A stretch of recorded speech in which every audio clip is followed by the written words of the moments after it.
So this is Brianna Egbert, and I'm doing my second career profile on marriage and family therapist.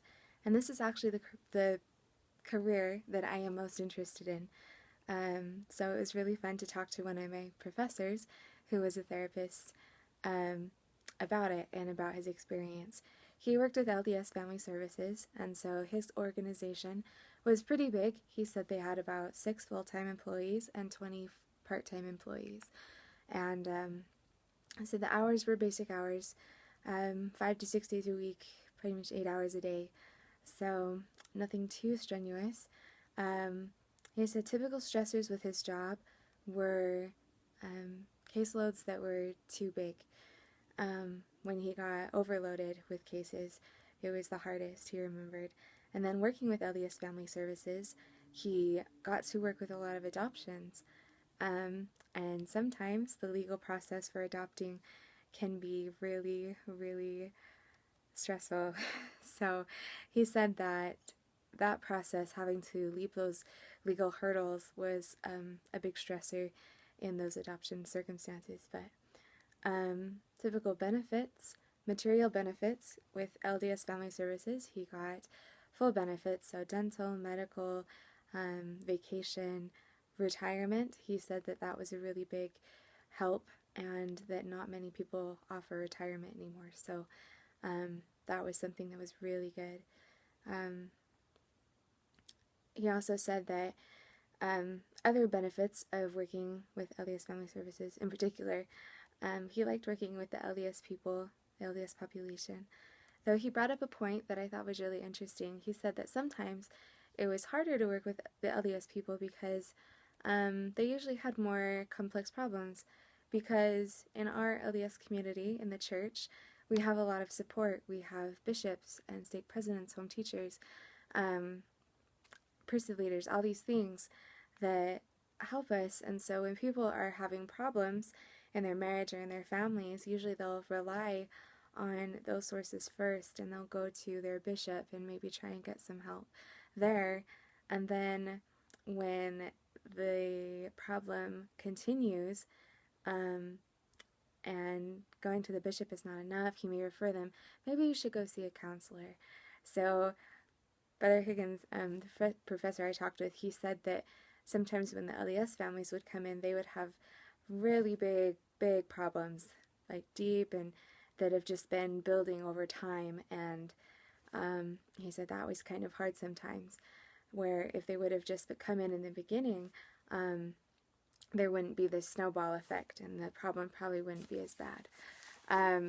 He said that sometimes the non-LDS population was a little easier, because these people, when they had problems in their marriage in the start, they would just say, oh, we just need to go to a counselor, and they would just go straight off because they didn't really have any other resources to pull on in that sense. So I thought that was really interesting, kind of an interesting dynamic and difference between two cultures within our population. Common job tasks. He said that therapy, of course, being one of the main tasks, therapy, helping families and couples. And he said with LDS Family Services, again, helping families become qualified for adoption. It was quite a process. And so he got to help families with that process. And then supervising interns, leading group discussions. He would sometimes teach in the community classes on marriage or parenting or things like that. And he also would once in a while be doing firesides for the church. So that's also kind of a thing you might get to do, which is awesome. The educational requirements for this career are a master's degree in any clinical field. He said a lot of them came from a social working background, and that he was probably the only marriage and family person in his work environment at that time. So just any clinical field. He said pretty much anyone can become a licensed therapist if they really want to. There are ways.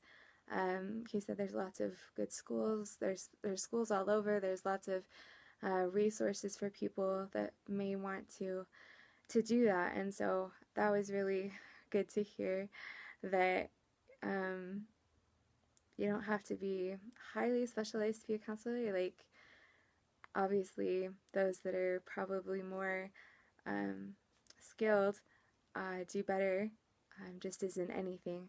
But he said if your heart's really in it and you have that desire, you can totally become a therapist. And so that was good to hear.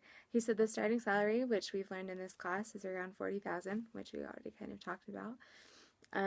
So that wasn't a surprise. And he said some of the experienced marriage and family therapists would make up to 90,000 plus a year. These were highly certified, skilled, and specialized therapists. And so he said normally therapists charge about $100 an hour as a fee for their services.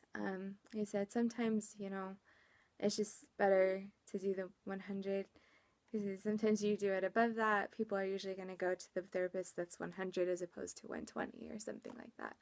So he found that 100 was a good fee.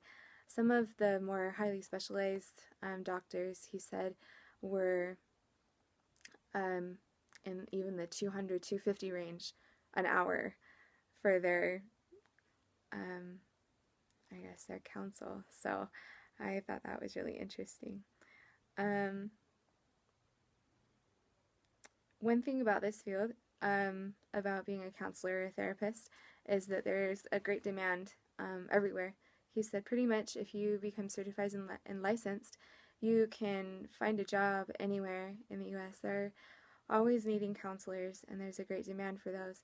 He said that even in Arizona, where he was, there in a community that had quite a few counselors, like these counselors would be booked for months sometimes on end, and people wouldn't be able to get in to see them.